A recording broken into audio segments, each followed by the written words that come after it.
Hi everyone, welcome back to the show. One of my favorite topics of discussion is on the subject of red flags, not because I'm too particularly fond of people that have them, but rather it tells me so much about what a person values in their life. It can say more to me about a person than what they say about themselves. In its most literal sense, red flags refer to any early warnings that something needs closer attention. But when it comes to relationships, platonic or romantic, a red flag is a behavior or trait that suggests a person may be toxic, abusive, or incompatible. So what's interesting to me is while most red flags might be universal, a lot of them are quite subjective in the sense that what may be a red flag to me may not be to you, and vice versa. Because ultimately, it's based on what your values are as an individual. Now, before we really get into this, it's important to note that not everyone is perfect. That's why we have Jesus. But there is a distinct difference between someone that may be imperfect versus someone that may be toxic or displaying toxic behavioral traits. Some of these red flags may be more obvious than others, and some of them you can more or less see at the get-go in your initial few conversations or interactions with a person. For example, if they display signs of controlling behavior, intense jealousy, or possessiveness to a point where you feel caged, if you feel like they're constantly gaslighting you or flying into a rage over the pettiest things, etc. But there are certain red flags that once started out green.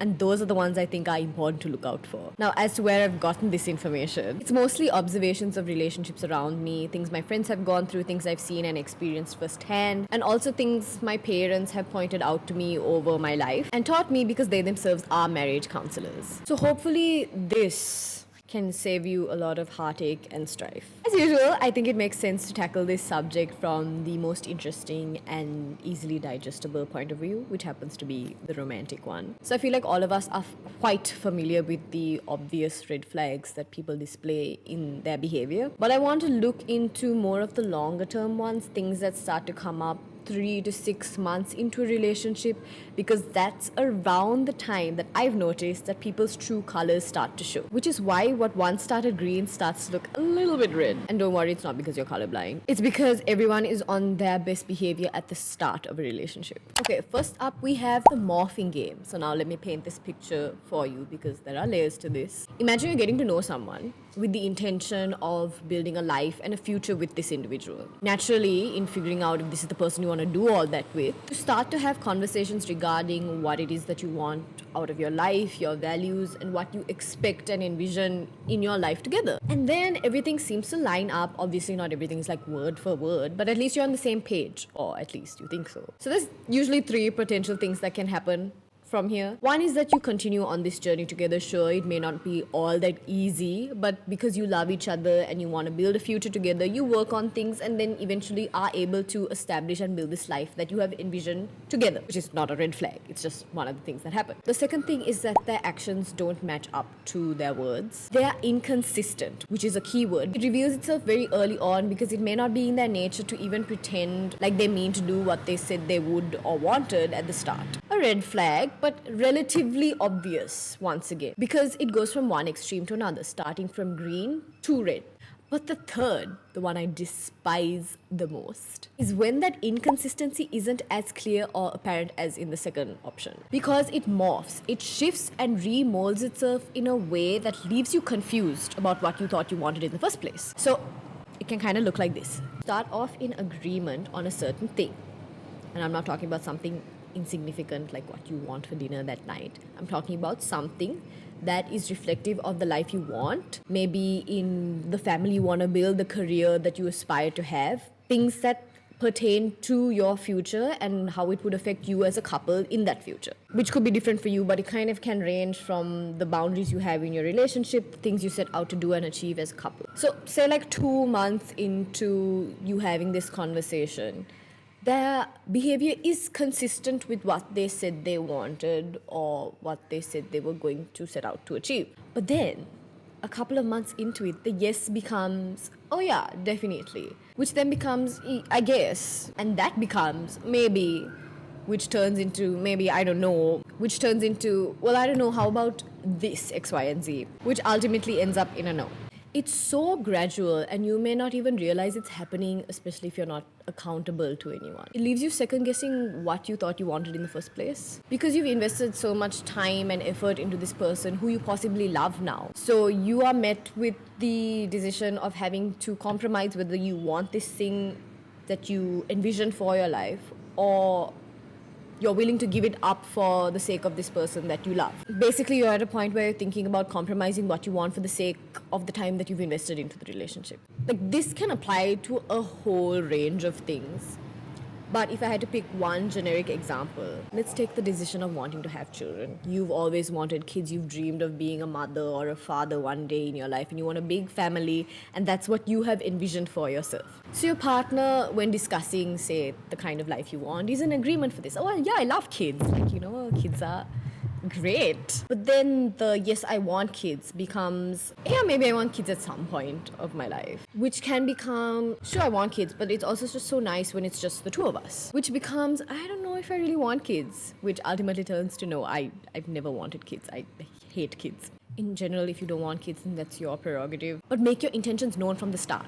There is always room to change your mind, grow and evolve in a relationship. But more often than not, in cases like this, where there is an individual being inconsistent here with what they say versus what they do, especially when it's in a gradual phase like this, is that they knew from the start that they never wanted this thing in the first place. But they thought that if they stuck it out long enough, they could get their partner hooked to a point that they would choose them over what they maybe wanted from their relationship. Say, kids in the example that we used. But this could apply to literally anything, which is ultimately so selfish. So now the other person has to decide, do they want to stick with this and compromise what they want for their life, or choose to walk away? Regardless of what you choose, it causes a lot of pain and heartache. But I've often seen people that do choose to walk away end up finding people that have the same vision or similar visions, and they go on to build a beautiful life together, which is great. The inconsistency here is where the problem lies. And when you start to manipulate that and drag it out over time, that's where the real toxic behavior really reveals itself. Because even the Bible says these are red flags backed by scripture. Matthew 5:37, let what you say be simply yes or no. Anything more than this comes from evil. To be in the middle or wavering in specific given context, especially when it is things like wanting kids, which is like a clear yes or no, is inconsistent, it's unreliable, and it's untrustworthy. Next, we have family matters. Now, I think this is also relatively obvious. It's more like once you see it, you know it. But often, depending on who you're dating, when you meet, where you meet, you may not be exposed to this till later on. And that is in how they get along with their family members. So I'm someone that's really big on family, but that being said, I know that not all families get along in the same way for different reasons, some that are rooted in more sense than others. But regardless, to me, it says a lot about a person, especially if they have siblings. Their siblings actually had to live and get along with these people for the majority of their lives growing up. And if they can't get along with them, I know there are different reasons, but more often than not, there could be something beneath the surface there. I don't know, that's how I see it, within reason, of course. Any person that I've come across, when they're able to get along with their family, especially with their siblings, versus when they don't, it's very reflective in their personalities. And how they treat other relationships when they're put in a position where they kind of have to be selfless towards another human being. And of course, when a couple gets married, those dynamics shift. But usually how they get along with their siblings growing up is a pretty good indicator of their personality beforehand. Okay, finally, at least in this video, we have the 3 H's. Honor, humor, and humility. Starting off with honor. To honor your partner, ideally you need to understand what causes that sense of honor for them. And most importantly, what creates the opposite effect. Even how they treat you in front of their friends, family, and other people, what they say, what they do through their actions and words is a really good indication of this. Of course, it's necessary to communicate the way you feel about these things because no one can read each other's minds. But let's say you communicate this. You make it known that a certain action or a certain word or words causes a sense of dishonor for you by your partner. And if they continue to do that with no regard for your feelings or because they're trying to please someone else, then that's definitely something to think about. Because this is a little tricky in the sense that you have to understand the intention behind it. If it's purely from a point of ignorance, then maybe if you decide that's something that you can work on within your relationship as you grow and learn to understand each other better. But if there's any sort of malicious intent, we may have a narcissist on our hands. And that's not just a red flag, that one has a white circle and extra black lines on it too. Next, humor. Now, I don't know if this is the red flag in its truest, most pure form, but when the entirety of someone's humor is always at the expense of another person, it says a lot about them. On its own, it honestly may be more tacky than it is toxic. But this type of humor and people that display certain toxic behavioral traits have a lot in common. Extreme cases of sarcasm, passive aggression. In a way, again, it's humor based on dishonoring someone else. Putting another person down just so you can esteem yourself, or purely just to crush their spirit. Something to look out for 100%. Finally, we have humility. Now, there is a common misconception, or rather a difference in understanding or defining what humility is when it comes from one person to another, because different people associate it with different behavioral traits. For me, and now this is very personal to me, and it could be different to you, so maybe you can let me know in the comments. But to me, if someone is not teachable, if they're not able to submit themselves to a higher authority in the sense of like a mentor, a spiritual father, spiritual mother, then that's grounds for concern to me.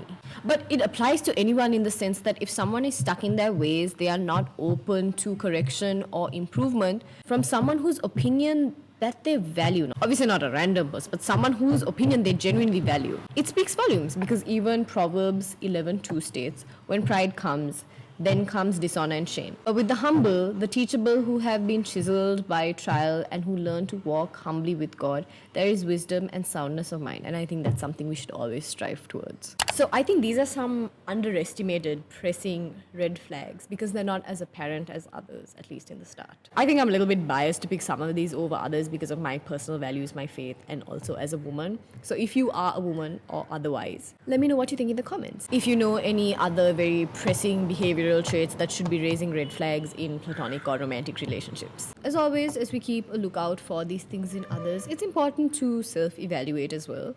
Like I said from the start, no one is perfect. But I believe we are made perfect or perfected in Jesus. Without him, forget red flags, all hope would be lost. But with him at the center, I have absolute confidence in the things of God, which is why we should always strive to love in the way that he loved us.